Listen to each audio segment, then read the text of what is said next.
Je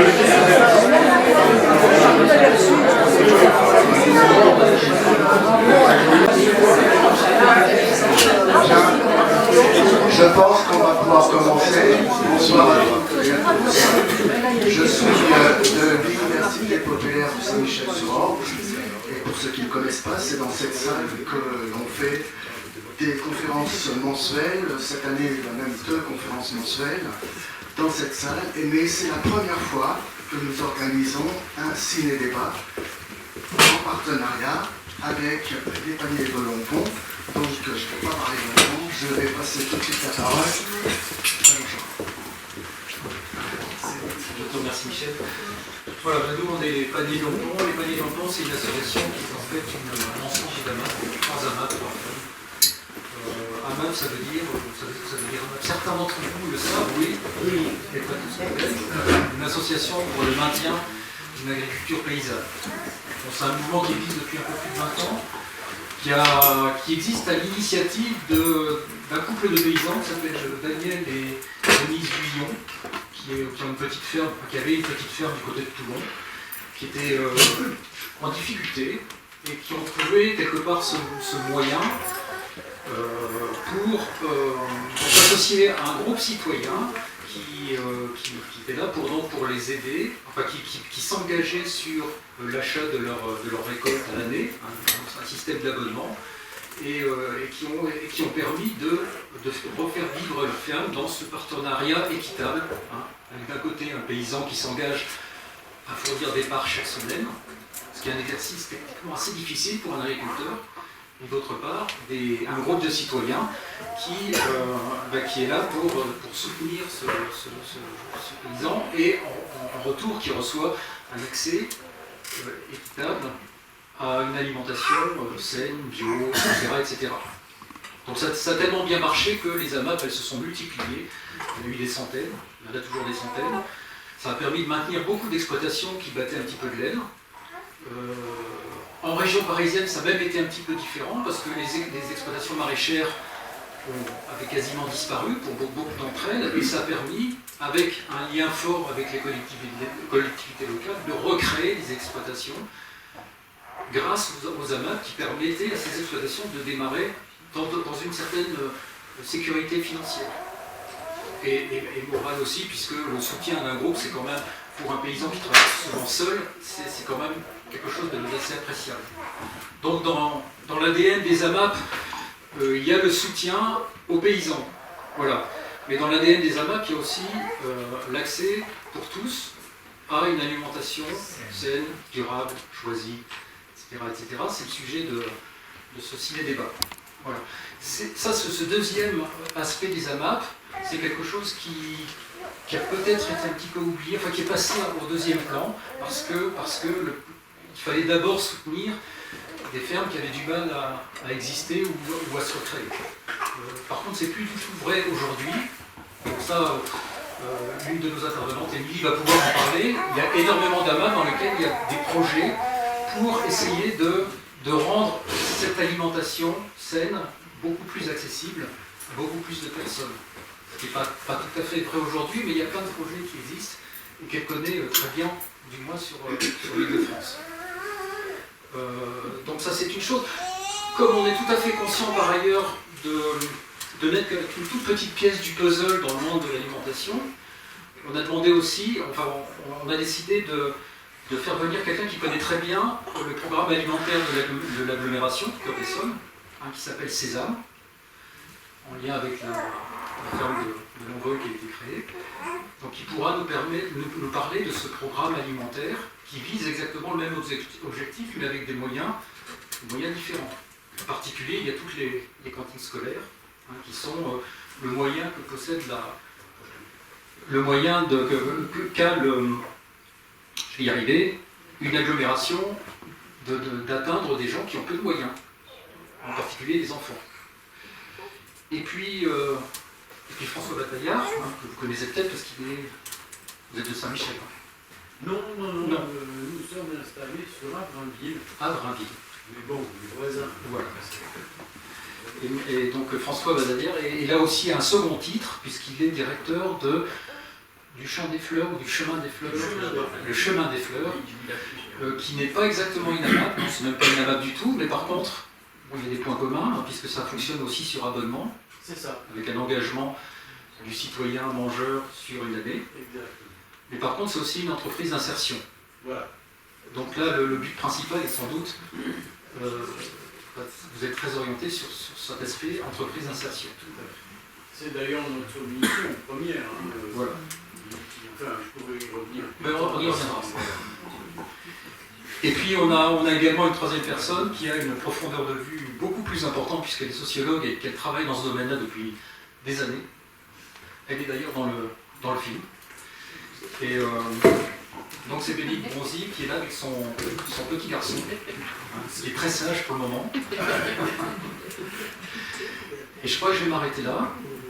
Donc je vais laisser la parole à Bénédicte qui voulait nous parler un petit peu du film avant de vous le laisser voir, sachant que ça va être la base de notre discussion avec nos trois intervenants. Elle n'est pas prête. Est-ce que ton micro pourrait arriver jusqu'à... Je pense pas. Je vais mettre sur la... Non, c'est un peu Alimentation choisie. Voilà, donc on est au cœur de l'accessibilité alimentaire. Et c'est moi qui ai l'accès là. Donc bonsoir à toutes et tous. Moi je suis très contente d'être là ce soir.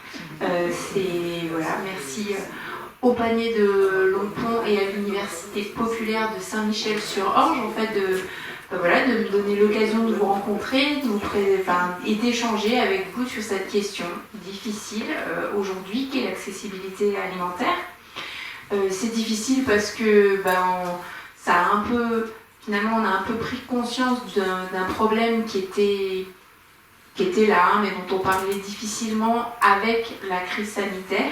Et depuis, hélas, on ne fait qu'en entendre parler de plus en plus, avec de nouvelles questions qui se posent. Mais au-delà de ces nouvelles questions qui se posent, c'est aussi des pistes de réponse et toute l'intelligence, en effet, d'un mouvement d'éducation populaire qui réfléchit à toutes ces questions depuis bien longtemps, qui permet d'entrevoir d'autres projets politiques en réponse au dysfonctionnement du système alimentaire, dont l'aide alimentaire fait partie.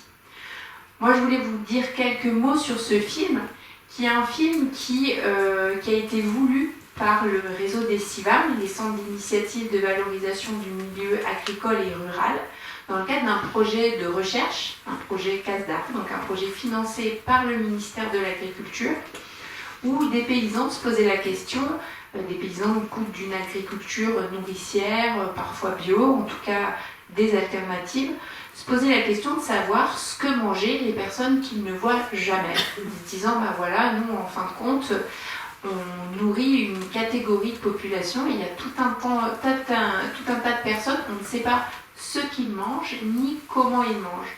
Donc ils ont voulu cette rencontre, et le film parle en fait de ces rencontres entre le milieu agricole et le milieu en fait du social, et en fait des personnes qui se débrouillent et qui ont souvent des compétences énormes pour arriver à leur façon à bricoler de quoi manger au quotidien.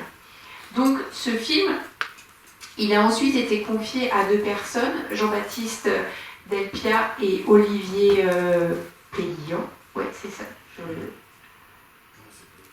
Ok, voilà, donc à vérifier, mais il me semble bien que c'est ça. Qui ont du coup, eux, découvert la question agricole et peut-être un peu moins la question sociale à travers le film. Et du coup, c'est vraiment leur point de vue. Je prends le temps de vous expliquer tout ça pour vous dire que des fois, ce film, parce qu'il est finalement assez court, il va vite, il fait des raccourcis.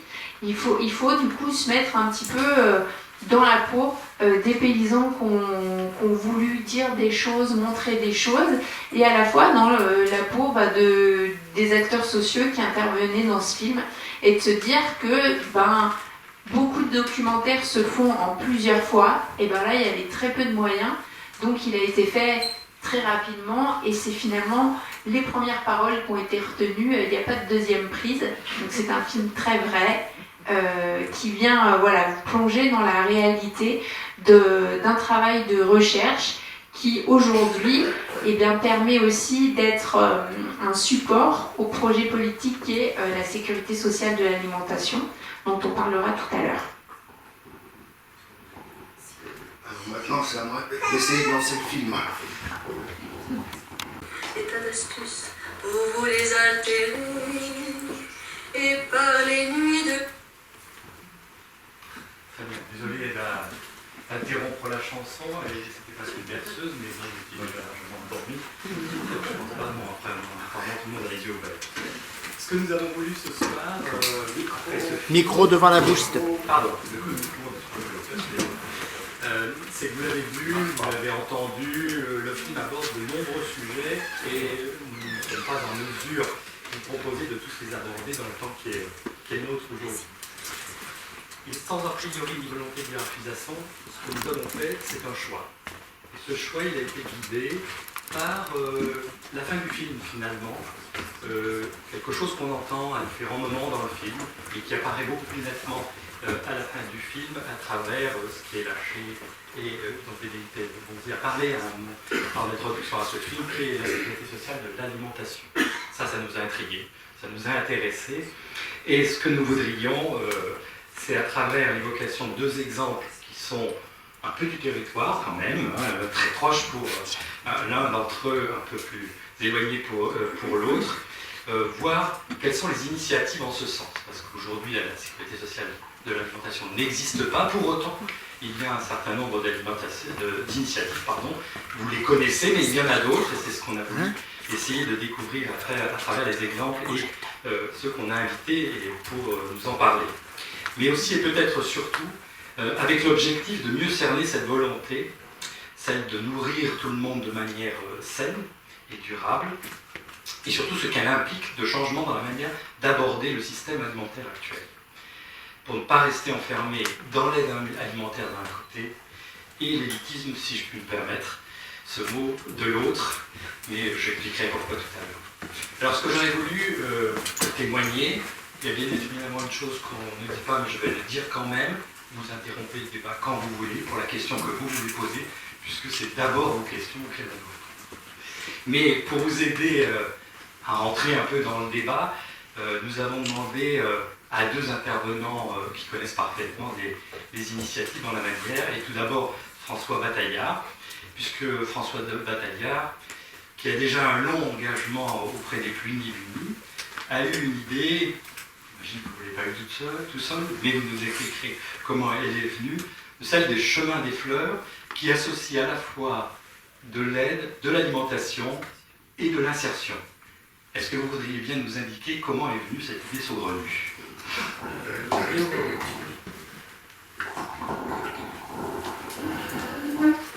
Donc,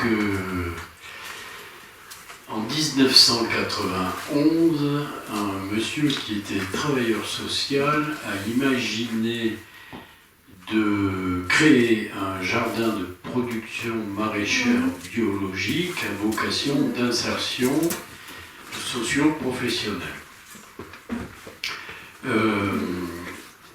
Et c'est ainsi qu'est né le premier jardin de Cocagne, qui est donc le modèle initial.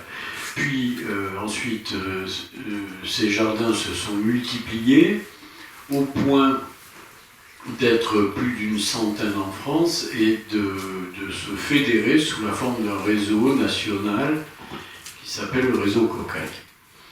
Au fil des années, ce monsieur, qui s'appelle Jean-Guy Henkel, a constaté que la proposition de travailler la terre, qui a des vertus thérapeutiques, et c'est pour ça qu'il a choisi le travail de la terre comme support d'insertion pour des personnes qui ne sont absolument pas paysans et qui n'ont pas vocation à le devenir, il s'est rendu compte que cette activité faisait peur à beaucoup de femmes. Et il a eu donc l'idée de lancer une expérimentation consistant à marier la production maraîchère et la production horticole sur un même lieu, afin que toutes les personnes y travaillant puissent participer à ces deux actions en fonction de leurs désirs et de leurs aptitudes, afin de permettre aux femmes en difficulté de pouvoir rejoindre la ferme plus aisément sur la proposition de production florale. Voilà. C'est juste anecdotique, c'est-à-dire que nous, on a cette caractéristique de souhaiter, alors qu'on travaille la terre, de favoriser l'accueil des femmes en difficulté et de leur proposer de faire quelque chose qui a une relation étroite avec le beau, avec l'élégance, de fabriquer un produit de luxe, qui est un bouquet, et en même temps un produit qui a la particularité de générer une émotion, tant pour la personne qui l'a réalisé que pour la personne qui va le recevoir. Voilà, donc ça c'est pour caractériser un petit peu notre différence dans ce monde de l'insertion par l'activité économique basée sur une activité, on va dire, agricole. Après, il y a quelque chose d'essentiel et qui rejoint, on va dire, des choses qui ont été dites dans ce film, c'est qu'on se rend compte que le fait de marier dans son quotidien des actions qui pourraient être considérées comme antinomiques. D'un côté, je produis des poireaux, des salades, des tomates, donc je nourris, c'est du sérieux, ça, c'est nécessaire. Et d'un autre, je fais des fleurs. Oui, mais ça, c'est secondaire, c'est juste... Eh bien, pas du tout. L'état dans lequel se trouve un être humain est aussi fait de choses qu'on va appeler pragmatiques, comme le fait de se nourrir, de remplir son ventre, que de choses qui sont poétiques et qui ne sont pas nécessairement des choses auxquelles on va penser. Et c'est la conjonction de tout ça, et nous on le mesure auprès des personnes qui viennent travailler chez nous, qui permet de mieux se construire ou reconstruire. Alors je ne sais pas si j'ai été très clair dans ce que j'ai dit, mais voilà, n'hésitez pas à côté de ça à me poser les questions qui vous viennent à l'esprit, parce qu'avec notre modeste expérience, on a la chance de pouvoir mesurer des résultats. Des résultats, on va dire, on va prendre un exemple, nos salariés sont souvent des personnes qui se nourrissent très mal. Et pas que pour des raisons financières. Elles se nourrissent très mal culturellement. Elles n'ont pas appris dans leur histoire, dans leur jeunesse, à faire la différence entre ce qui est bon au sens noble du terme et ce qui est bon parce que ça a bon goût ou c'est à la mode. Et donc ce sont des gens qui, de manière très courante, ne se nourrissent que de chips, vous savez, ces choses qu'on trouve un peu partout, surtout dans ces supermarchés premier prix, où les rayons regorgent de ces saloperies, mais qui sont attirantes, parce que l'emballage est attirant, parce que la croustillance est attirante, parce que voilà. Donc ils se nourrissent mal. Et donc ils vont pas bien. Évidemment, il n'y a pas que pour cette raison, mais ça ne fait qu'aggraver leur situation. Et en venant chez nous, ils découvrent, parce qu'ils les fabriquent, ils découvrent des produits alimentaires qui, eux, sont en fait de bons produits, des produits naturels. Alors nous, on est en bio, mais même si nous étions, par exemple, en agriculture raisonnée, la chose serait quasiment identique. Et petit à petit, on leur apprend à les apprécier. Alors, on a même fait une petite cuisine pour leur permettre de comprendre comment on passe de quelque chose de peu rébarbatif, comme, je sais pas moi, une pomme de terre encore pleine de terre ou une betterave qui n'a pas été nettoyée, ça fait pas vraiment envie quand on la voit comme ça. Mais toutefois, une fois qu'on a fait ce qui convient pour pouvoir se faire plaisir avec, eh bien on se fait vraiment plaisir avec. Et petit à petit, on se rend compte, et ces personnes-là le disent clairement, à quel point accéder à une nourriture qualitative, y compris d'un point de vue intellectuel, ça permet de redresser et de structurer un individu, une personne, quelle qu'elle soit. Et ça, c'est quelque chose qu'on a fondamentalement oublié pour des raisons de taille, d'échelle de la production, de ce que nous consommons et de l'échelle des circuits de distribution et même de l'échelle des magasins dans lesquels on trouve son alimentation. Et tout le bienfait qu'on peut accorder et qu'on peut reconnaître au principe par exemple des AMAP va très au-delà de la qualité alimentaire. C'est véritablement un des éléments structurants de la sociétale, au niveau de la solidité des individus et donc de la société qui compose en communauté. Et ça, on le mesure, nous. On a la chance de pouvoir le mesurer. Parce qu'on reçoit des personnes qu'on embauche, ils sont tout cassés, ils vont pas bien, ils en veulent au monde entier, ils n'ont que des problèmes, enfin voilà, puis c'est tous des cons, les gens, tout ça. Et puis au bout de 6 mois, on se rend compte que ces personnes se sont transformées. Et ont une analyse, une capacité de recul, une certaine objectivité, et naturellement donc une forme de bonté qu'ils imaginaient eux-mêmes ne jamais avoir, et être incapables de ressentir. Et ça marche. Voilà. Merci. Vous faites une transition toute faite. Et pourtant on n'a pas préparé, ou très peu en tout cas, puisque François Bataillard a évoqué les AMAP, donc je me tourne vers Émilie Guillemin, dont le rôle est au sein du réseau des AMAP de mobiliser ce réseau justement dans la perspective de l'accessibilité à l'alimentation.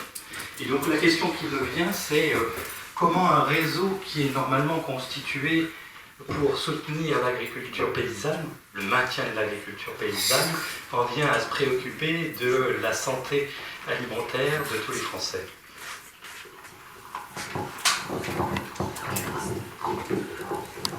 Je suis sûre que vous avez des idées de réponse à ça. Parce qu'en fait, ça va de soi, quelque part.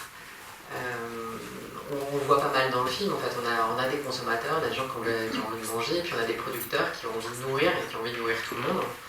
Et je crois que dans les AMAP que Jean-Charles a présenté tout à l'heure, dans le projet au départ, c'était vraiment de travailler sur une forme alternative de consommation, mais aussi un soutien à l'agriculture paysanne, et aussi dans l'idée de pouvoir mieux manger. C'est vraiment un mouvement citoyen d'habitants qui ont envie, dans un contexte de crise sanitaire, c'est la période de la vache folle notamment, de pouvoir s'assurer d'où vient la production, et aussi pour des agriculteurs de pouvoir sauver une forme d'agriculture qu'on appelle l'agriculture paysanne, qui a été définie notamment par la Confédération paysanne.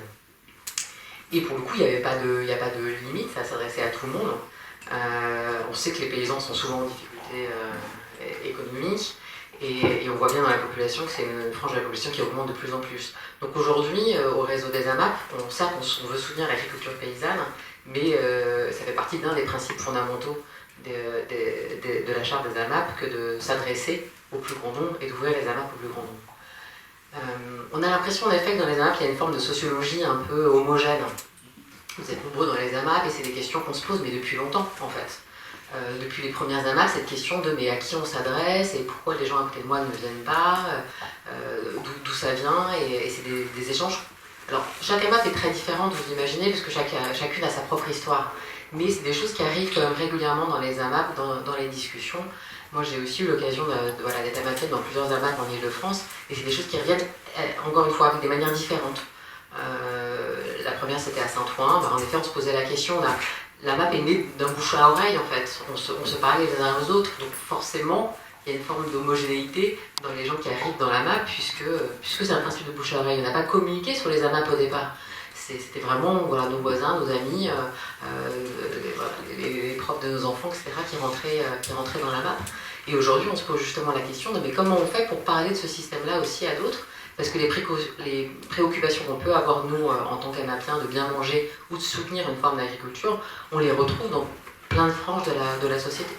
Et on le voit un peu dans le film, et on voit aussi dans Se nourrir quand on est pauvre de l'association ATD Quart-Monde qui a été publiée il y a quelques années, qui est partie de plein d'ateliers, des personnes qui sont à ATD Quart-Monde, partent sur cette nécessité de bien manger, le souci de la santé. Tout le monde sait qu'en effet, acheter ces produits dans les grandes surfaces, c'est pas forcément bon pour nous, ça les inquiète. Donc cette envie de pouvoir avoir accès à cette alimentation, elle est partagée par un grand nombre. J'ai peut-être un peu perdu le fil de la question. Donc j'ai le sentiment en tout cas, et aujourd'hui encore plus qu'hier, que les AMAP souhaitent s'ouvrir le plus possible et que c'est vraiment un désir des Amapiens et des paysans de pouvoir... Comment font-elles? Alors, il y a plusieurs formes. Et comme je disais, vu que chaque AMAP est singulière, c'est pas évident forcément de résumer toutes les formes qui ont pu se mettre en place, mais on pourrait distinguer en 3 manières de faire. La première, c'est la plus instinctive. Comme vous avez compris, un Amapien, il va chercher chaque semaine son panier de légumes. Mais comment il fait quand il ne peut pas venir chercher son panier parce qu'il est parti travailler à l'autre bout de la France ou qu'il est en vacances? Et donc se pose la question de qu'est-ce qu'on fait de ces paniers? Et est-ce qu'on ne pourrait pas les donner? Et pourquoi pas les donner certes à des voisins, des amis, mais aussi à des personnes qui ont des difficultés économiques. D'autant plus que nos AMAP, elles sont en plein cœur des villes. Et il se passe plein de choses dans ces cœurs de villes-là. Et on voit des associations d'aide alimentaire, des institutions qui œuvrent pour des personnes qui ont plus de difficultés. Donc très souvent, les AMAP vont en effet se rapprocher de ces acteurs sociaux proches de chez eux, ou de familles qu'elles connaissent qui sont en difficulté, pour pouvoir donner les paniers. Là, on n'est pas dans des paniers que personne ne veut, hein. On est dans les légumes que le maraîcher ou la maraîchère a accueillis la veille ou le matin même pour quelqu'un qui va les manger. Donc on est dans des choses de qualité. Donc au départ, ça part d'un souci de donner ce qui est bon à manger. Très souvent, après, les AMAP, qui est un mouvement collectif, c'est une des grandes distinctions aussi dans cette forme de consommation qui est généralement très individuelle. C'est un mouvement collectif, on est ensemble, en lien avec une ferme, avec un paysan ou une paysanne. Donc il y a souvent des AMAP qui vont travailler sur cet élément collectif, donc se dire au-delà de ce don qu'on peut donner de manière individuelle, organisons-nous pour donner plus.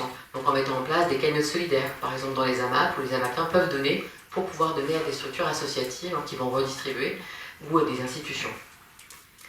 Et puis, ça avance aussi un peu dans la tête des Amapiens, et au-delà de cette première forme de don qui est vraiment la plus directe, l'idée c'était comment on va faire pour essayer de lever les obstacles pour des personnes qui ne peuvent pas rentrer dans les AMAP.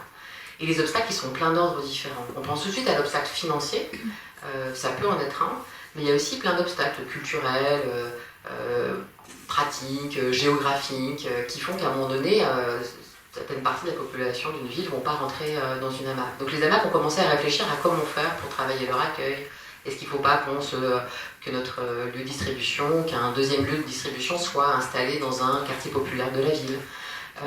Comment on va pouvoir sensibiliser un public en organisant des événements comme aujourd'hui, par exemple pour faire découvrir les AMAP.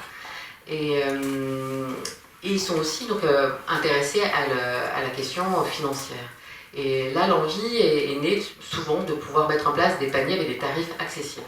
À savoir, vous avez compris que pour la MAP, en effet, on a un prix de panier. Je parle que des légumes parce que c'est ce qu'il y a de plus courant dans une AMAP, mais ceux qui sont dans les AMAP savent que ça peut être des fruits, du pain. À partir du moment où on est paysan et qu'on produit quelque chose, on peut faire partie, on peut être en partenariat avec une AMAP. Il y a plein de productions différentes en Ile-de-France. Donc là, on a le prix d'un panier fixé par le paysan ou la paysanne, et l'idée c'est de pouvoir mettre en place un prix qui va être accessible pour des petits budgets.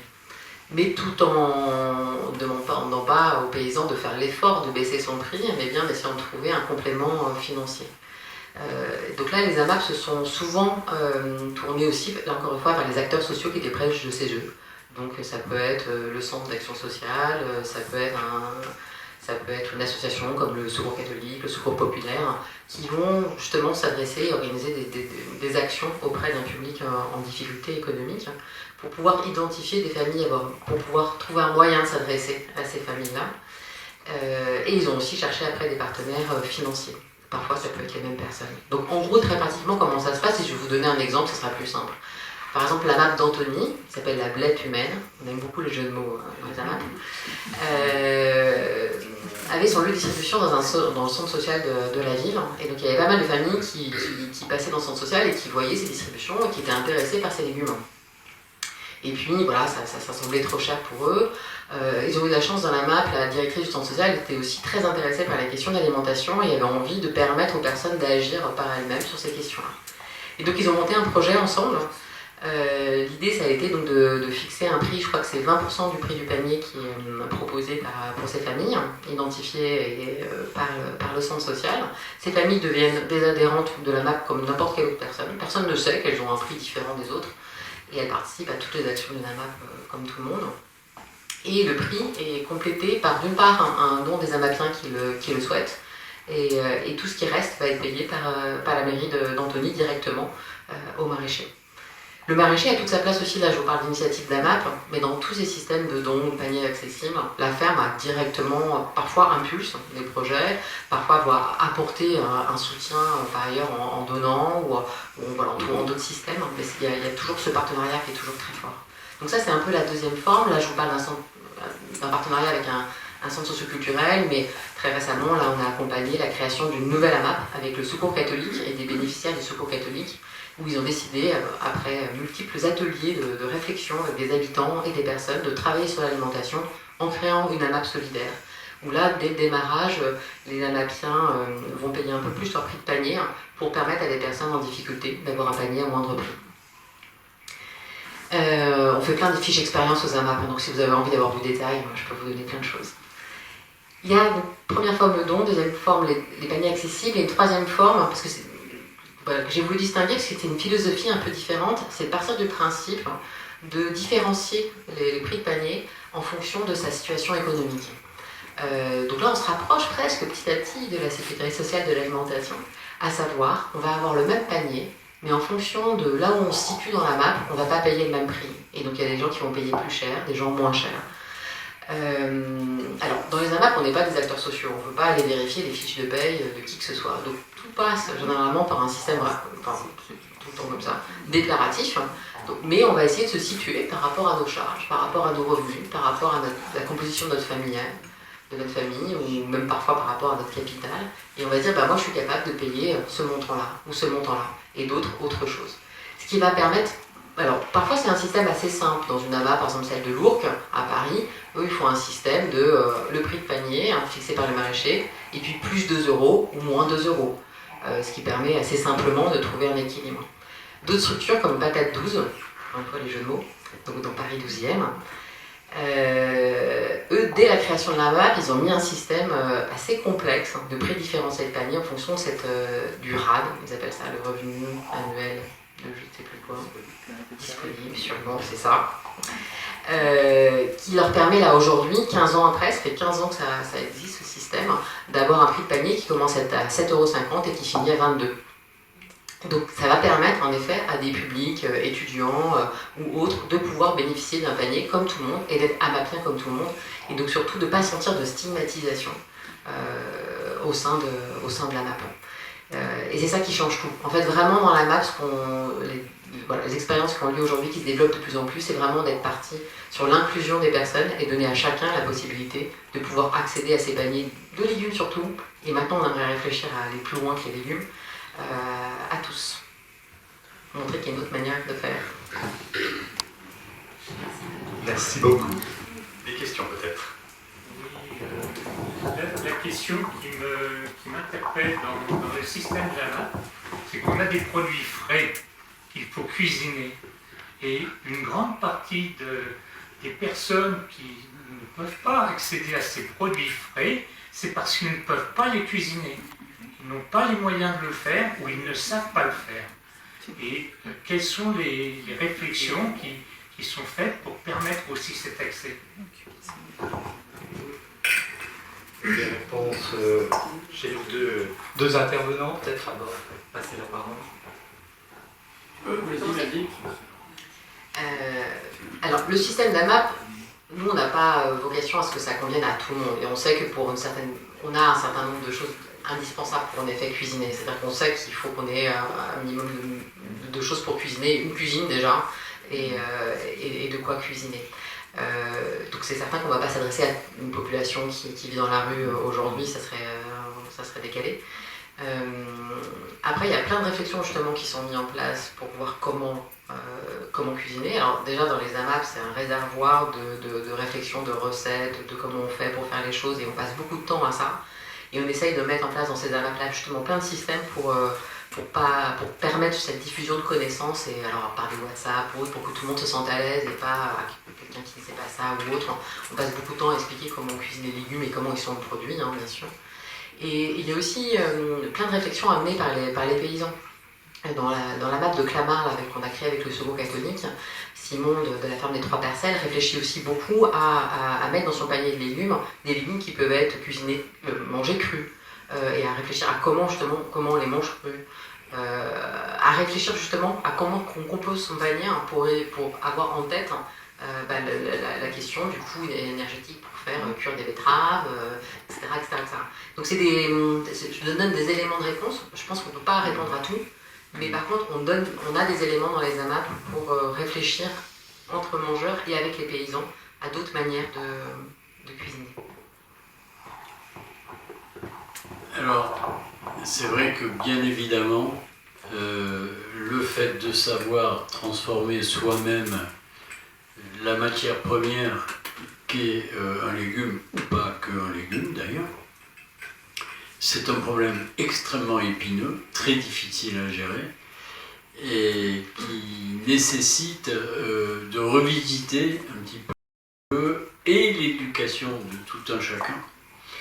Et ça, c'est une activité purement citoyenne que l'institution peut bien évidemment provoquer, accompagner, soutenir, mais ça reste de la responsabilité, on va dire, du noyau familial. Le problème, c'est que le noyau familial, quelquefois, il est tellement brisé, tellement en morceaux que c'est plus un noyau, quoi. Voilà. Et alors nous, de notre côté, parce que évidemment notre mission première c'est l'insertion, vous l'avez compris, et non pas le fait d'apporter nécessairement de la nourriture de qualité, c'est, si vous voulez, le fait que nous le fassions, c'est un petit peu la conséquence de nos choix, comme je vous l'ai expliqué tout à l'heure. Mais par exemple, nous avons décidé, et ça tombe bien parce que c'est quelque chose qu'on est en train de mettre en œuvre dans les semaines à venir, de créer une cuisine chez nous. Alors, à plusieurs fins. La première, justement, FIAN, la première, c'est de pouvoir transformer nos légumes moches qu'on ne met pas dans les paniers des adhérents au profit des personnes qui travaillent chez nous, et d'en profiter pour faire des petits ateliers cuisine pour leur apprendre, voilà. Mais aussi d'ouvrir cette cuisine aux centres communaux d'action sociale de notre environnement, pour qu'ils puissent venir y faire des ateliers cuisine au profit de leurs bénéficiaires, parce que évidemment les CCAS qui distribuent des légumes bio venant de chez nous à leurs bénéficiaires ont bien sûr immédiatement remarqué que les gens sont quelquefois les bras ballants devant un simple poireau, ce qu'on peut comprendre. Et justement, je pense que ce qui est très important, c'est de jamais perdre de vue, et c'est une des grandes forces de ces systèmes comme les AMAP, qui sont éminemment citoyens, a priori tournés vers soi au début. Les gens disaient super, on va s'y mettre à plusieurs, on va aller voir le gars qui produit des légumes, et puis comme ça on pourra lui en acheter, parce que si j'y vais tout seul il ne voudra pas, alors que si on est 30, là il va être d'accord. Et puis en plus on va l'aider financièrement. Et aujourd'hui il y a une évolution fondamentale, enfin pas fondamentale, mais remarquable dans les AMAP, et ça a été très bien dit auparavant, d'aller au-delà de ça et d'essayer de voir dans quelle mesure cette espèce de cercle vertueux et de conjonction de bienveillance qu'on retrouve a priori dans l'esprit des Amapiens, et c'est pour ça qu'ils se ressemblent un peu, hein. C'est des gens qui sont pétris de ces qualités-là, qui peuvent devenir un des leviers permettant d'améliorer la qualité alimentaire collective et plus globale, plus élargie. Mais il y a du boulot. Voilà. Mais c'est important parce que on dit les industriels, on connaît les méfaits de l'industrie, mais le pire en termes d'alimentaire, c'est quand ces gens-là s'occupent de transformer les choses. Parce que quand c'est monsieur ou madame qui transforme quoi que ce soit dans sa cuisine, il ne fait pas tant de mal que ça à l'aliment. Il va rajouter un peu de graisse saturée, des choses comme ça, mais c'est pas bien méchant. Les industriels, ils vont jusqu'à la molécule, comme disait le monsieur, à propos du lait. Ça va loin, quoi. Donc ils fabriquent du poison. Ils fabriquent du poison que nos organismes ne sont pas du tout prêts à ingurgiter, quoi.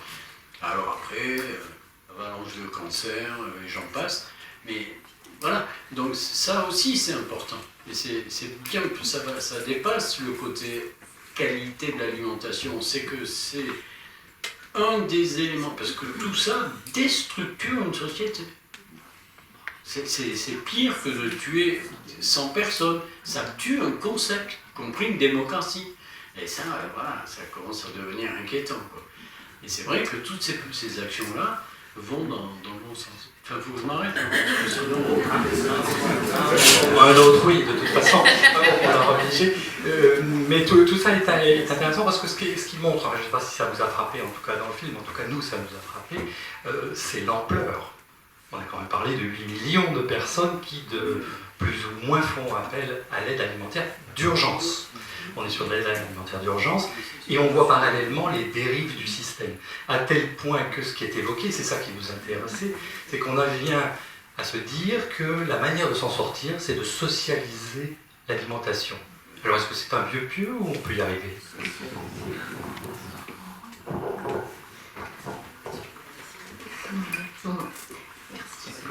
Donc, je pense que vous avez entendu beaucoup de choses, notamment déjà le film, plus des interventions très riches. Et alors je vais essayer d'être courte, mais je pense que comme les autres, je vais m'emporter dans ce sujet qui me passionne. Je voulais rebondir déjà sur les deux interventions pour faire un trait d'union entre elles et vous dire que moi, dans ces deux interventions, j'entends énormément parler de résistance. Et j'entends parler de résistance face à un État social en faillite. Et bien sûr, ça m'amène à décrire un petit peu plus la question de l'aide alimentaire, qui serait assez proche de la question de la réinsertion sociale aussi, qui est complètement délaissée, abandonnée, malmenée, où on est dans une logique d'inversion de la faute. C'est celui qui n'y arrive pas qui a quelque chose à se reprocher. Pas du tout le système capitaliste qui le plonge dans ce désespoir et qui ne lui donne ni sa chance ni sa place.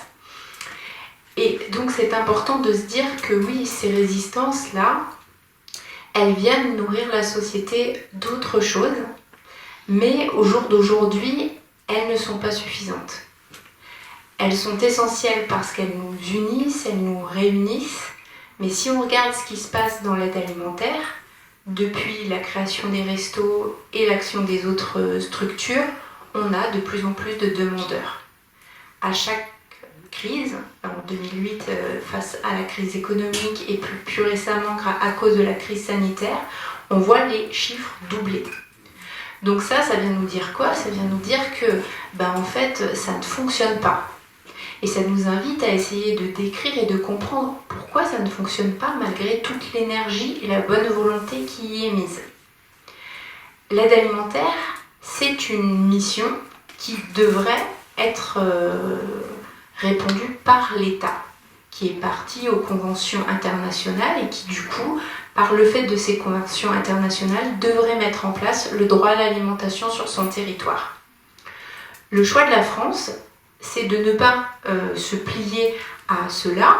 Il se dit, je vais déléguer cette mission impossible aux associations. D'une part, ça lui revient pas cher, c'est beaucoup de bénévoles. Et d'autre part, comme on ne tire pas sur l'ambulance, il est plutôt protégé. voilà, il dit c'est les autres qui font à ma place. Et ces associations à qui on délègue cette mission impossible, eh bien, pour qu'elle soit impossible, on ne leur donne pas les moyens de répondre aux personnes. Et du coup, on en arrive à des bricolages, notamment sur la question alimentaire, où on va avoir une obligation de bien nourrir les personnes avec des paniers équilibrés.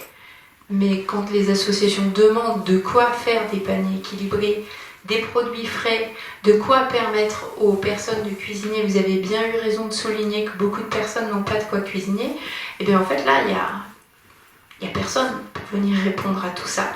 Donc les associations, depuis des années, eh bien elles font tout ce qu'elles peuvent pour réussir, et c'est en ça que dans le cadre de l'aide alimentaire, moi les bénévoles que j'ai rencontrés, eh bien oui, je les qualifie de résistants et je leur tire mon chapeau, parce qu'en effet, ils viennent pallier. Et ce qu'ils arrivent à faire grâce au don, au véritable don, celui dans lequel il y a une rencontre entre celui qui donne et celui qui reçoit, c'est charger les paniers, et peu importe comment ils sont constitués, de justice sociale. Et là aussi, c'est extrêmement important parce qu'à travers ces rencontres, se met en place sur le territoire une forme d'économie morale. L'économie morale, ça vient nous dire quoi ? Ça vient nous dire ensemble, on revendique de la justice. On n'est pas là pour prendre le pouvoir, mais on est là parce qu'on mériterait, on pense qu'on mérite de manger et de manger à notre faim, notamment dans un état où la nourriture, elle est produite en quantité suffisante, elle circule en abondance, et il y a en plus ce droit international dont je vous parlais, qui fait que normalement, on doit permettre aux personnes d'être nourries correctement, dans la dignité. Ce qui n'est pas rendu possible pour les associations de l'aide alimentaire. Et encore une fois, je ne critique absolument pas l'aide alimentaire, je m'efforce en fait de rendre compte de la situation dans laquelle on les met, et en effet, ça fait plusieurs unes dans différents territoires, où on prend conscience que des bénévoles qui se sont engagés pour dire oui sont obligés de dire non aux personnes. Mais c'est pas une nouveauté. Du coup, ça, je comprends moins la politique médiatique des Restos du Cœur de dire pour la première fois. Non, ça fait très longtemps que l'aide a été obligée de devenir conditionnelle. Coluche, quand il crée les Restos du Cœur, il veut pas que les personnes elles viennent montrer leurs papiers. Il veut pas qu'on ait en fait à justifier de sa situation de pauvreté. Et c'est ce qui va se passer pendant les premières années. Mais au bout d'un moment, comme au lieu de lutter contre la pauvreté, on l'institutionnalise, il va y avoir trop de personnes et on va devoir trier les pauvres. Et dans ce tri des pauvres, on va exiger d'elles qu'elles nous montrent leur reste à vivre. Donc on va regarder leurs papiers intimes, alors qu'en tant que bénévole, on n'est pas habilité à regarder ces papiers et à rentrer dans l'intimité des personnes. Les personnes l'acceptent parce qu'elles n'ont rien d'autre. Et là, on se rend compte, encore une fois, qu'on franchit une étape. C'est-à-dire que, globalement, on a tous des droits qu'on respecte, donc notamment le secret professionnel autour de nos revenus, de nos documents, ça s'exerce. Et bien pour ces personnes-là, en situation de pauvreté, finalement, la règle est différente. Elles peuvent exposer leurs papiers, leurs documents. Imaginez-vous si au moment où vous rentrez dans le supermarché, on exige de vous que vous montriez tout un tas de papiers sans quoi vous n'auriez pas le droit de vous servir. Ça semble aberrant. Et c'est pourtant en fait ce à quoi sont contraintes certaines personnes. D'où le fait de dire que l'aide alimentaire aujourd'hui, elle a un impact sur les personnes. Moi cet impact, je l'ai identifié et je l'ai nommé violences alimentaires.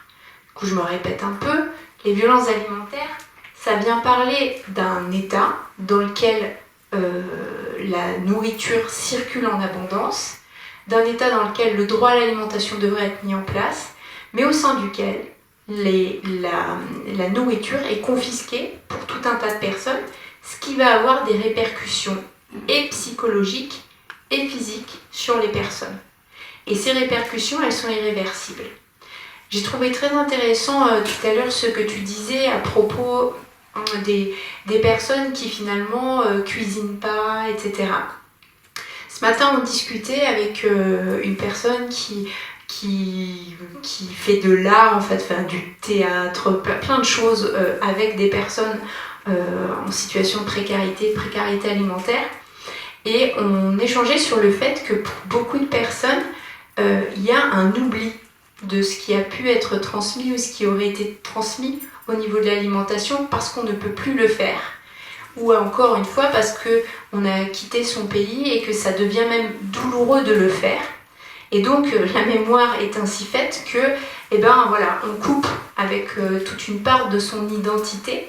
Et c'est peut-être moins qu'on ne sait pas ou qu'on ne s'autorise plus à le faire.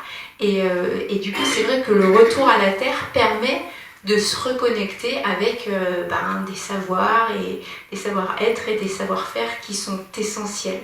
Et ça, c'est plein de choses en fait que permet la nourriture. On va bientôt vous laisser la place aux questions. Je vais du coup en profiter avant ça pour vous dire que moi, quand je définis ces violences alimentaires, je suis à la fin de mon travail de thèse. J'ai eu la chance de rencontrer les gens que vous avez vus au niveau des CIVAM et de faire ce travail-là avec eux parce qu'ils ouvrent un horizon. Je crois que j'ai énormément souffert dans l'écriture de tout ce que cette aide alimentaire faisait aux personnes, autant les bénévoles que les personnes qui recourent à l'aide alimentaire. Quand je reprenais mes notes, quand je réécoutais certains témoignages, quand je me replongeais dans certaines situations, je me disais, mais en fait, c'est pas possible. Où est-ce qu'on vit? Dans quelle dimension est-on pour laisser les personnes dans cet état-là? Et du coup, pour moi, c'était vraiment important de pouvoir laisser une trace en fait de tout ça, que ça existe, de montrer en fait cet impact, cette réalité, parce que finalement au niveau de l'aide alimentaire, on est beaucoup derrière la vitrine des Restos du Cœur, le concert des enfoirés une fois par an, en plus à TF1 ils nous choisissent les histoires de vie des personnes qui s'en sortent, c'est pas la majorité, donc c'est un peu à côté de la réalité. Donc j'ai eu besoin de lever ce rideau pour montrer en fait ce que vivent réellement les personnes, qu'elles soient bénévoles ou qu'elles soient bénéficiaires. Et donc c'est un peu déprimant si on s'en arrête là, d'où l'important aussi de se repositionner autrement et de se dire mais ce à quoi je viens d'assister en fait, c'est quoi? Oui, c'est de la résistance. C'est de la résistance dans l'idée que le système alimentaire dans lequel nous sommes est complètement défaillant. Ça ne va pas d'un bout à l'autre de la chaîne. On l'a dit dans le film, celui qui produit ne peut pas vivre, ceux qui mangent ils sont insatisfaits pour la plupart, et certains n'ont même pas accès à l'alimentation. Le système alimentaire est complètement fou. D'où l'importance en effet de sortir l'alimentation du marché, parce que ce qui le rend fou, c'est d'obéir à des règles qui ne sont pas faites pour la nourriture, et d'avoir transformé une agriculture nourricière en une agriculture qui doit finalement sans cesse nourrir l'appétit gigantesque du capitalisme, qui ne sera jamais rassasié. Donc une fois qu'on a pris conscience de ça, on se dit il faut proposer autre chose. Et donc il faut un autre projet politique au niveau de l'alimentation, d'où l'idée de se prévenir de ce nouveau risque qui est le fait que l'alimentation soit rentrée dans le marché, en créant une nouvelle branche à la sécurité sociale de santé et en parlant d'une sécurité sociale de l'alimentation. On s'inspire justement de ce qui a été fait suite à la résistance, quand la sécurité sociale de santé est née en 1945, des 3 piliers. Le premier, c'est l'universalité. Et là, on arrête de demander aux gens de raconter leur histoire de pauvreté à différentes personnes plusieurs fois dans l'année. On leur évite de revivre cette humiliation parce qu'on se dit que dans un pays qui doit mettre en place le droit à l'alimentation, eh bien tout le monde y aura droit. Tout le monde y aura droit et donc tout le monde aura droit à une carte avec... Alors on avait fixé à 150 € le chiffre, mais c'était avant l'inflation, donc c'est à recalculer. Donc c'était 150 € par mois et par personne pour accéder à de l'alimentation. Attention, puisqu'il s'agit d'un droit, ça veut dire aussi qu'on va avoir certains devoirs. Et dans ce devoir, on va mettre pas mal de démocratie au sein de l'alimentation en se disant cette fois-ci, ça ne va pas être des experts grassement payés qui vont décider de quelle nourriture on consomme, mais ça va être vous. Vous allez devoir vous rassembler. On va avoir des comités locaux de l'alimentation qui vont fonctionner à travers des caisses pour conventionner les produits. quelle sorte de légumes vous voulez manger, est-ce que vous voulez qu'il y ait des pesticides dessus ou pas, est-ce que vous voulez que la personne qui les produit soit bien payée ou pas, on met tout sur la table. Et du coup on s'entend, et autour de cette table, on réunit des gens qui d'habitude ne se parlent pas. C'est pas un système qu'on va dédier et qui serait dédié juste aux producteurs qui font de l'agriculture biologique, c'est un système qui aura besoin de tous les paysans. On est aujourd'hui à 390 000, 400 000, ça, voilà, des fois on arrondit le chiffre pour se... Oui, c'est ça, pour se rassurer. Mais en fait, on ne peut que s'inquiéter puisqu'on est en chiffre en baisse. Mais pour avoir une agriculture nourricière sur le territoire français qui permette en fait de rayonner à la bonne échelle pour pas faire non plus trop de kilomètres, il nous faut réinstaller énormément de personnes pour avoir 1 500 000 paysans. Donc ça, c'est hyper enthousiasmant de se dire qu'on a ce bassin d'emploi, un bassin d'emploi qui en plus est financé.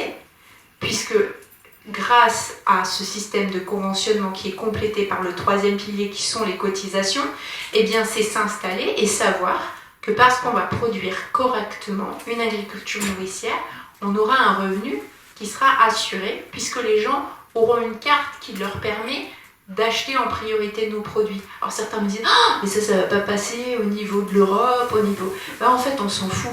À un moment donné, ce qui passe pas, c'est de voir sans cesse des personnes s'enliser dans la pauvreté et de se dire « Non mais c'est normal, c'est l'Europe. » L'Europe, elle pourrait être sociale. Et si on veut qu'elle soit sociale, on peut aussi se dire qu'en France, on peut être précurseur d'autres choses. On n'est pas obligé de continuer d'aller dans le mur avec ce marché qui nous y entraîne et qui entraîne de plus en plus de personnes, et peut-être un jour nous-mêmes, pour enrichir un tout petit nombre de personnes. Donc le projet de sécurité sociale de l'alimentation, il est à ses débuts et il prend depuis du coup 2019 une proportion vraiment très intéressante.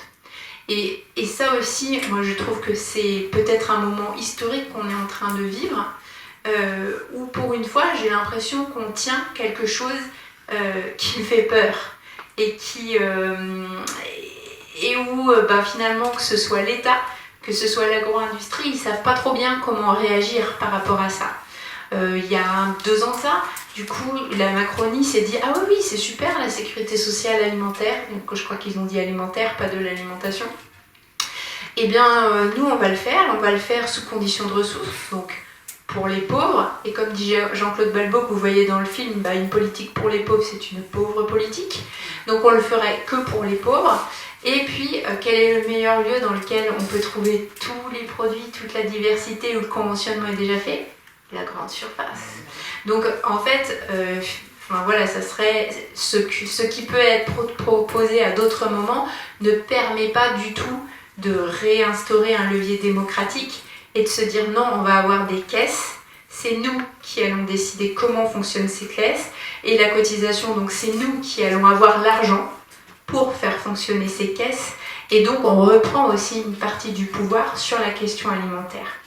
Et c'est très important de se dire que grâce à nos assiettes, on prend du pouvoir, pas simplement dans l'acte d'achat là, mais en restaurant de la démocratie. Parce que peut-être vous en avez entendu parler, mais il y a énormément d'expérimentations qui ont lieu sur la sécurité sociale de l'alimentation. Et si on ne peut pas tirer de gros enseignements, le premier est que les personnes qui se retrouvent pour discuter de ces questions alimentaires, qui du coup vivent une expérience d'éducation populaire intense, se serrent les coudes et ne se lâcheront pas avant de voir le système se transformer. Donc c'est aussi ça qui est important dans le message, c'est qu'on recrée du lien entre des personnes qui peut-être ne pensaient pas du tout un jour défendre un combat commun, et là se sentent non seulement de le défendre ensemble, mais ils ressentent en fait toute la force du collectif. Donc voilà, le message, et maintenant à vous la parole, c'est aussi de se dire continuons ensemble, entrons dans cette aventure, dans ce moment où, et je pèse chacun de mes mots, où la résistance et l'importance d'une trêve, de la paix, résonnent, je pense, pour beaucoup d'entre nous. Voilà, on vit des temps durs et on a aussi en tête que pour nos enfants, ces temps durs, ils doivent aussi être fait d'éclaircies et d'expériences sociales importantes. Et là aussi, on peut mesurer nos forces et notre savoir-faire. Les AMAP et tant d'autres structures en sont l'exemple. Grâce à nos alternatives, on sait qu'on est capable de transformer les choses là où elles ont besoin de l'être rapidement.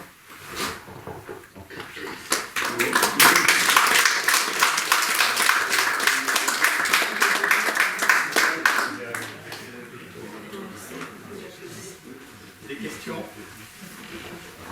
Déjà, merci. D'entendre tout ça, ça fait beaucoup de bien.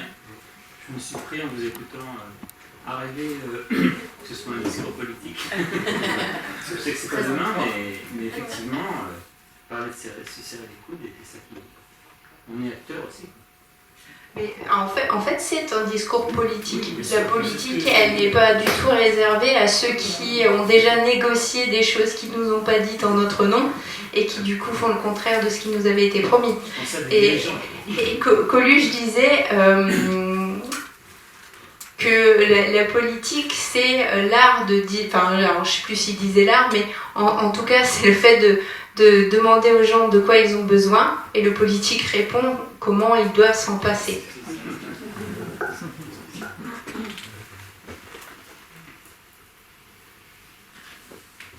D'autres questions?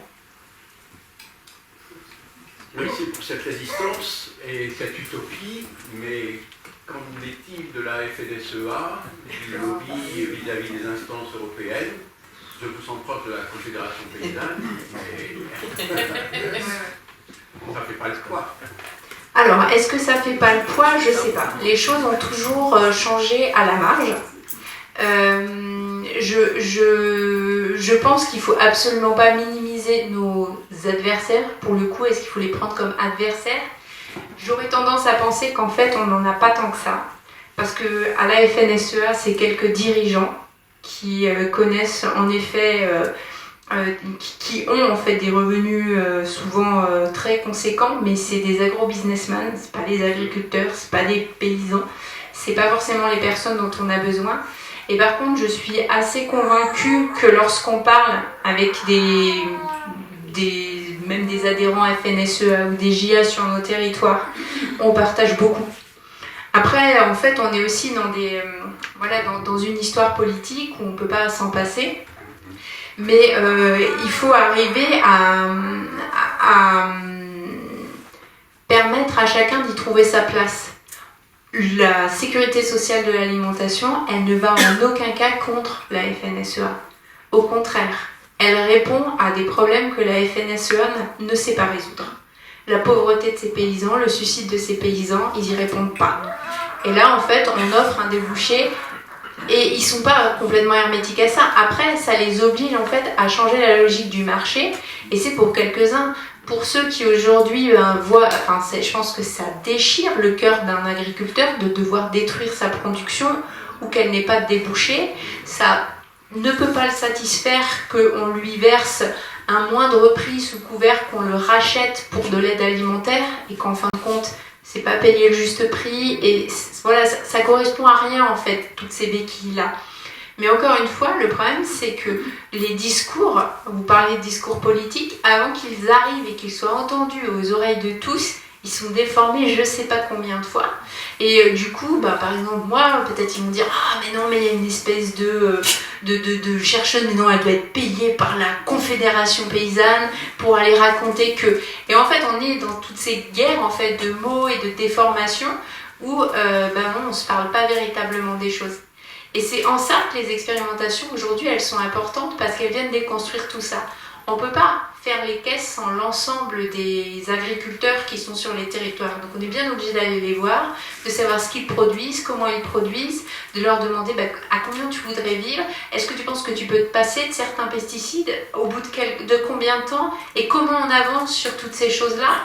Donc en fait, ce sont des choses qui aujourd'hui nous sont interdites par des politiques normalement publiques, mais qui sont publiques mais beaucoup au service d'intérêts privés, qu'on va en fait déconstruire petit à petit. Évidemment que pour ça, il nous faut beaucoup de pédagogie, beaucoup de travail, beaucoup de bonne volonté, mais finalement, ça fait pas si longtemps que ça qu'on a basculé dans cette agro-industrie. Donc on peut aussi se dire qu'on va restaurer les choses pour permettre de revenir à quelque chose qu'on a davantage connu, qui est une agriculture nourricière, mais qu'on profite aussi des avancées pour ne pas que ce soit le bagne et pas retomber aussi dans la difficulté qu'ont pu connaître nos grands-parents. Donc arriver à avoir des manières de vivre en fait plus acceptables pour ceux qui cultivent.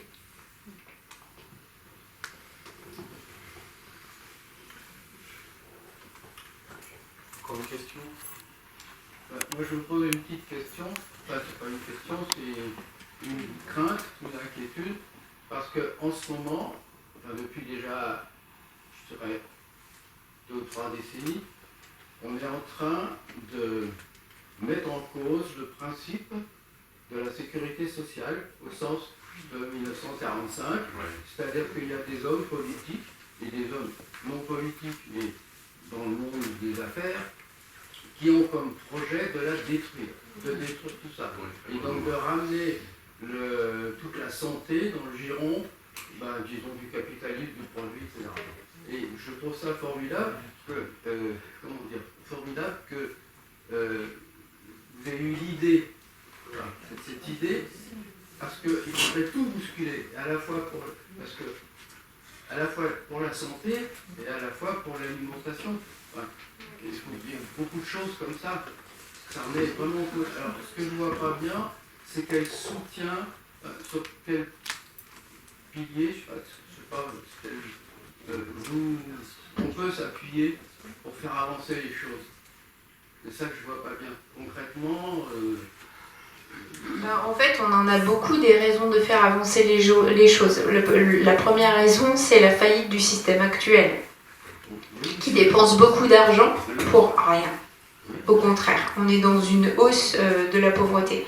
Donc par rapport à ça, en fait, on est assez convaincu que pour beaucoup moins, finalement, on fait mieux, parce que permettre à tout le monde de mieux se nourrir, c'est d'énormes économies au niveau de la santé, et ça, on le sait déjà. Donc, pareil, au niveau des subventions de la PAC, en fait, il y a beaucoup d'argent en circulation qui nourrit des intérêts qui ne sont pas l'intérêt collectif. Et en effet, c'est très important ce que vous avez souligné. Il faut restaurer la sécurité sociale de santé aussi. Toutes les branches ne sont pas déficitaires. Ça aussi, c'est bon de le rappeler. Et donc de se dire que non, cet outil-là, on y tenait, et on y tenait tel qu'il a été pensé, non pas pour faire du profit, mais pour nous prémunir des risques. Et là aussi, finalement, c'est aussi de l'éducation populaire qu'on est en train de faire pour vous dire, attendez, rappelez-vous en fait cet outil incroyable que seule la France possède, qui nous a permis une forte avancée qu'on est en train de nous retirer. Et voilà, moi je ne crois pas que tout est perdu, loin de là. Je crois qu'on est à un point de bascule. Voilà, après bien sûr, on rencontre plutôt des gens qui viennent dans ces débats qui sont, voilà, qui ont de la sympathie pour tout ce discours. Mais au-delà de ça, je crois aussi qu'on a pris l'habitude, une très mauvaise habitude, de se situer souvent dans le côté des perdants. Parce qu'on est à la marge, parce qu'on est sur des alternatives, etc. Et on est très conformé au discours du vainqueur qui nous retire une part de notre capacité d'agir, etc. Et là aussi, c'est important de ne pas se priver de ce qu'on sait faire et de comment on sait le faire. En fin de compte, quand on regarde de manière très concrète les carrières des gens qui sont devenus bénévoles, ce qu'ils ont fait avant, ce qu'ils ont fait après, mais c'est incroyable en fait, tout ce qu'ils produisent. Et là, il y a un bouquin qui vient de sortir qui s'appelle Un pognon dingue aussi, sur finalement toute la capacité qu'on a à produire des choses pour pas cher. En fait, on sait, moi je suis convaincue qu'on sait mieux faire, avec beaucoup d'économies, mais qu'on se laisse avoir par des manœuvres politiques, peut-être parce qu'on a désinvesti le secteur politique. Et moi, je fais encore une fois le lien avec Coluche. Coluche, il avait réussi quelque chose d'extraordinaire. Il avait réussi à réenchanter la politique pour des abstentionnistes. Et ça, c'est pas rien. je pense que Coluche a beaucoup fait dans le fait que l'État passe à gauche. Et d'ailleurs, les conseillers de Mitterrand sont venus le voir pour qu'il retire sa candidature parce qu'ils avaient peur que sinon ça ne marche pas. C'est pas rien ce qui s'est passé au niveau de notre histoire politique. Et du coup, de se dire qu'aujourd'hui, globalement, quand on voit comment ça fonctionne, quand on discute avec des gens, eh bien, on aurait une tendance à être plutôt de gauche, mais il y a beaucoup de gens qui ne vont pas voter ou qui ne se présentent pas ou qui en fait désinvestissent cet espace, eh bien c'est peut-être dommage. Et après, oui, on se plaint de ceux qui y a au pouvoir, mais au final, il faut... Et il faut vraiment pas reprendre leur place parce qu'il faut repenser le pouvoir. Le pouvoir tel qu'il fonctionne aujourd'hui, en effet, il fait fuir. Quand on voit qu'on ne peut rien y faire, il faut être lucide. Du coup, c'est aussi une vraie réflexion et beaucoup de discussions qu'il faut avoir. Et je crois qu'il ne faut pas partir seul, il ne faut pas partir avec des idées carriéristes. Il faut repenser les choses pour que cette instance-là, elle redevienne belle. C'est plutôt beau de consacrer un moment de sa vie. Ça ne doit pas être une vie, mais un moment de sa vie au service des autres. Mais voilà, ça peut pas être une carrière et permettre aux gens en fait de s'enrichir non plus. Ça devrait être autre chose. Oui. J'ai une petite réaction. Il me semble vous avez beaucoup parlé des producteurs, mais il me semble qu'il y a un acteur absolument majeur dont on parle peu, dont on a peu parlé, qui est l'industrie agroalimentaire. Parce qu'en fait, une des grosses problématiques, me semble-t-il, même avec cette belle idée de la sécurité sociale alimentaire, c'est il y a de belles initiatives comme les vôtres qui vont permettre aux gens de passer de cette consommation d'aliments ultra transformés, vous en avez parlé, monsieur, à une alimentation qui serait plus tournée vers des fruits, des légumes. Mais comment on peut se faire cette transition? Parce qu'on sait très bien maintenant, vous avez tous entendu parler des nitrates dans la charcuterie, etc. C'est l'industrie agroalimentaire qui a aussi complètement ultra transformé cette alimentation. Et comment peut se faire cette bascule finalement de gens qui sont habitués à manger uniquement ça, uniquement des chips, uniquement vers plus de légumes, plus de fruits? Où est-ce qu'on peut avoir les leviers? Alors, les choses, elles ne vont pas changer du jour au lendemain. Mais quand je vous parlais en fait du fonctionnement des caisses et du conventionnement, de la rencontre des personnes, et quand on parle de resocialisation de l'alimentation, c'est aussi qu'on repense la socialisation des outils de transformation et des outils de distribution.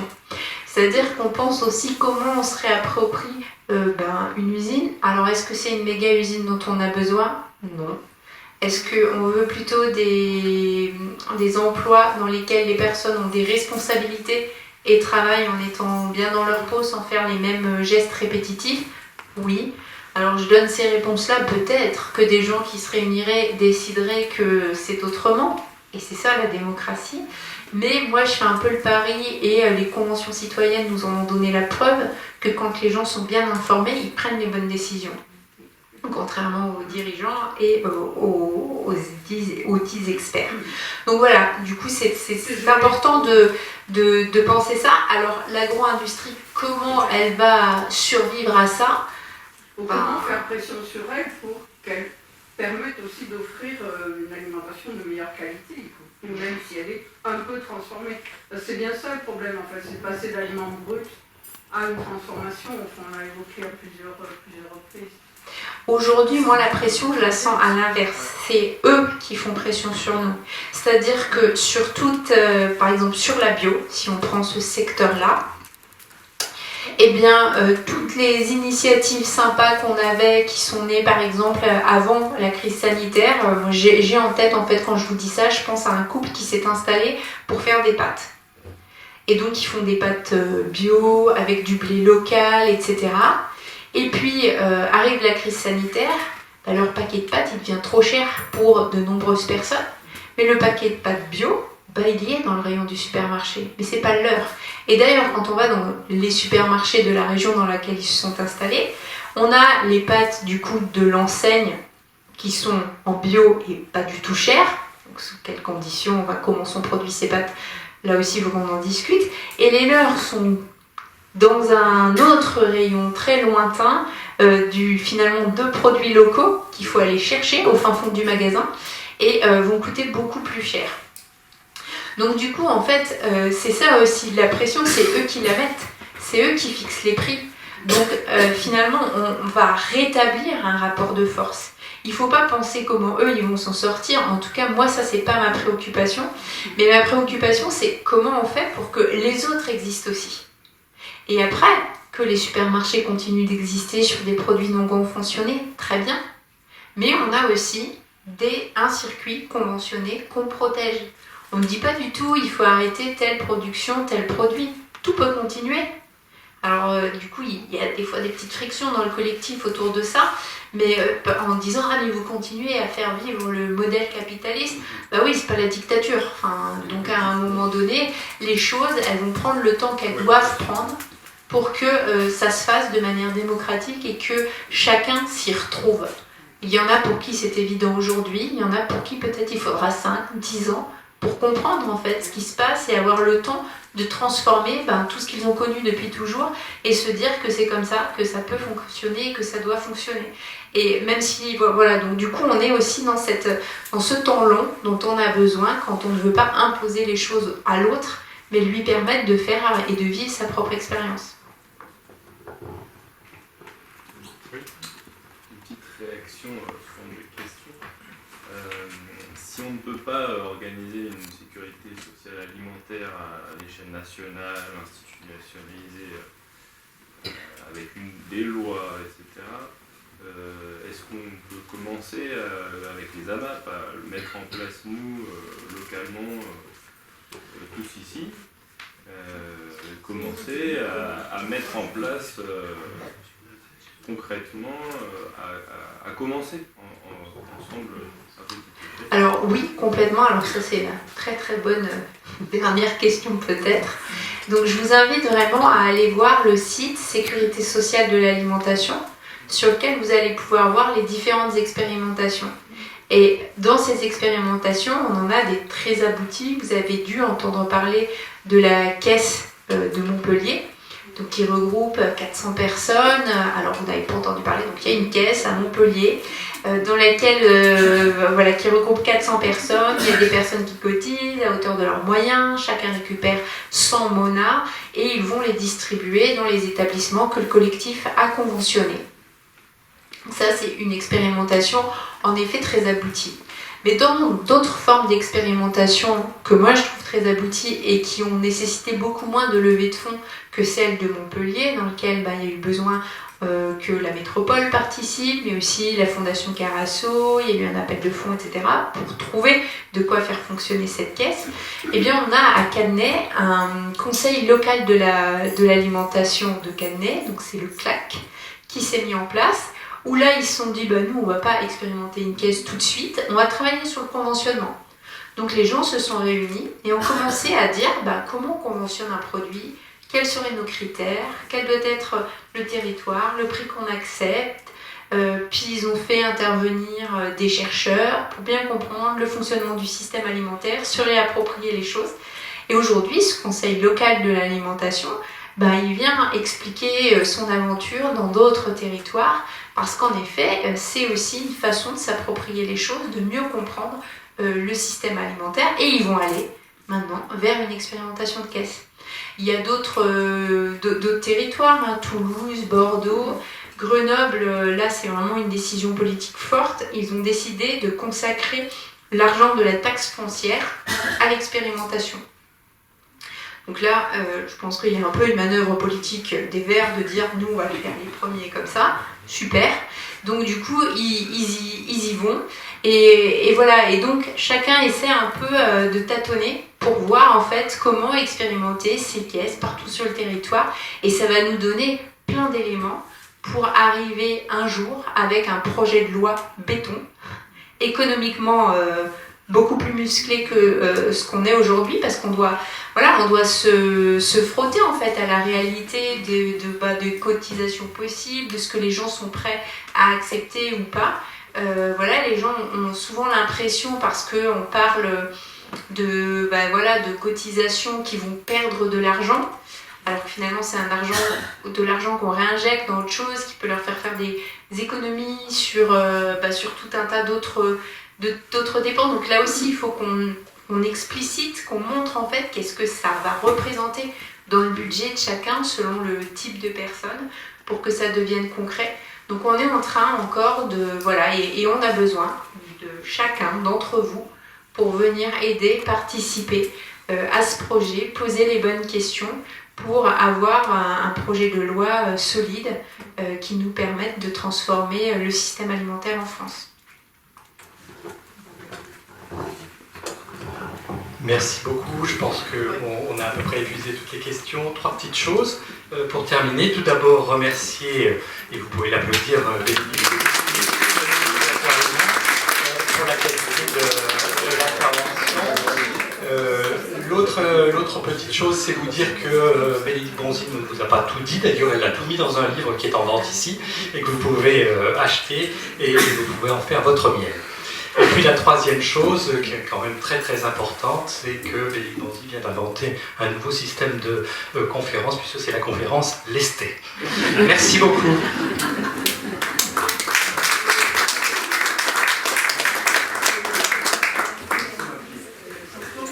Juste un petit mot pour vous dire que nous faisons donc à l'Université populaire sur notre site université populaire de Saint-Michel-sur-Orge.com. Nous mettons les vidéos que nous allons faire. On va essayer de voir avec nos amis de la MAP l'autorisation de mettre le film en lien sur notre site. Donc vous pourrez le retrouver sur cette chose. Une autre chose, l'Université populaire a un programme qui continue sur toute l'année.